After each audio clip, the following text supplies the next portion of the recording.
सिर्फ कानून बना देना, क्या वो काफी होता है?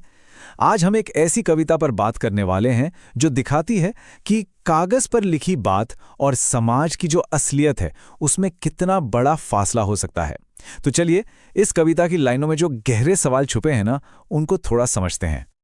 तो कविता शुरू होती है एक सीधी साधी घोषणा से कि भाई लिंग भेद पर कोई सवाल नहीं है, कोई बवाल नहीं।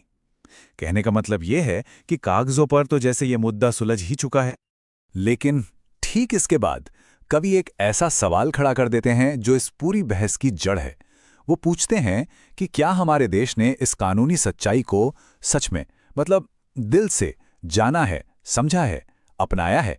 और बस यहीं से कानून और समाज के बीच का वो फासला साफ दिखने लगता है। और यहीं से हम आते हैं अपने पहले हिस्से पर, संविधान बनाम समाज। ये कविता है ना, कानून की किताबों और हमारी असल जिंदगी के जो तजुर्बे हैं उनके बीच का फर्क बड़े ही कमाल के तरीके से सामने रखती है। कविता में देखिए सीधा सीधा जिक्र है संविधान के आर्टिकल 14 का, वही आर्टिकल जो भारत के हर नागरिक को बराबरी का हक देता है। मतलब ये वो कानूनी बुनियाद है जिस पर बराबरी की पूरी इमारत खड़ी होनी चाहिए थी। पर सवाल यह है कि क्या वो इमारत सच में खड़ी है? अच्छा, अब देखते हैं कि कविता इस फासले को सबसे बेसिक लेवल पर कैसे दिखाती है। कहाँ? बच्चे के जन्म के वक्त समाज का जो दोहरा रवैया है ना, वो इससे ज्यादा साफ और कहीं नहीं दिखता। ये जो फर्क है ना, ये जन्म से ही शुरू हो जाता है। एक तरफ लड़का हुआ तो घी के दिए जलाए जाते हैं, और दूसरी तरफ लड़की हुई तो सारे लौही बुझा दिए जाते हैं। सोचिए, घटना एक ही है, बच्चे का जन्म, पर एक तरफ जश्न और दूसरी तरफ मातम। ये फर्क समाज की सोच को एकदम आईने की तरह साफ दिखा देता है। और कमाल की बात यह है कि कवि सिर्फ प्रॉब्लम बताकर रुक नहीं जाते, वो उसकी जड़ पर सवाल उठाते हैं। वो कहते हैं कि ये जो वंश बढ़ाने की चाह है, जिसके लिए सारा भेदभाव होता है, वो असल में एक मृगतृष्णा है, मतलब एक धोखा, एक भ्रम। लेकिन अब कहानी में एक मोड़ आता है। इस भेदभाव और निराशा वाले माहौल से निकलकर कविता अब औरतों की कामयाबी का जश्न मनाती है, और ये उस सोच को सीधी चुनौती है जो मानती है कि वो किसी भी तरह से कम है। और ये जो कामयाबियां हैं, ये किसी एक दायरे तक सीमित नहीं है। कविता बताती है कि उन्होंने सिर्फ देश में ही नहीं, बल्कि विदेश में और तो और अंतरिक्ष तक में अपनी काबिलियत का लोहा मनवाया है। ये एक लाइन, हर क्षेत्र में अपने लोहे हैं मनवाए, ये उन सारी कामयाबियों के जज्बे को क्या खूबसूरती से बयां करती है। मतलब हर फील्ड में उन्होंने ये साबित कर दिखाया है कि वो किसी से कम नहीं। चलिए अब कविता के सबसे मुश्किल, सबसे उलझे हुए हिस्से पर आते हैं। ये हिस्सा समाज के उस दोहरे नजरिए को दिखाता है जहां एक औरत को देवी भी माना जाता है और एक चीज भी।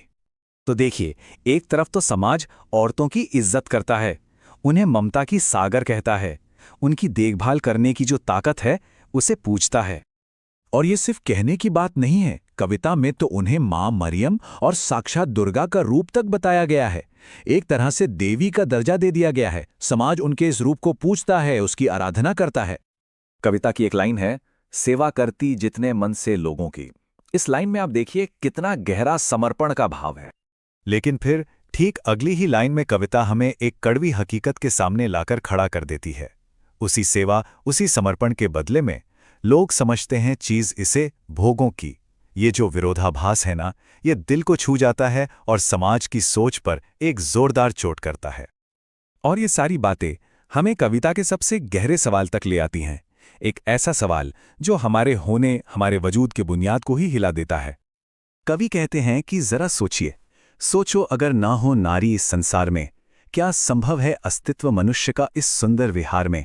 मतलब अगर इस दुनिया में औरत ही ना हो तो क्या हम इंसानों का कोई वजूद होगा? ये एक ऐसा सवाल है जिस पर सच में थोड़ा रुककर सोचने की जरूरत है।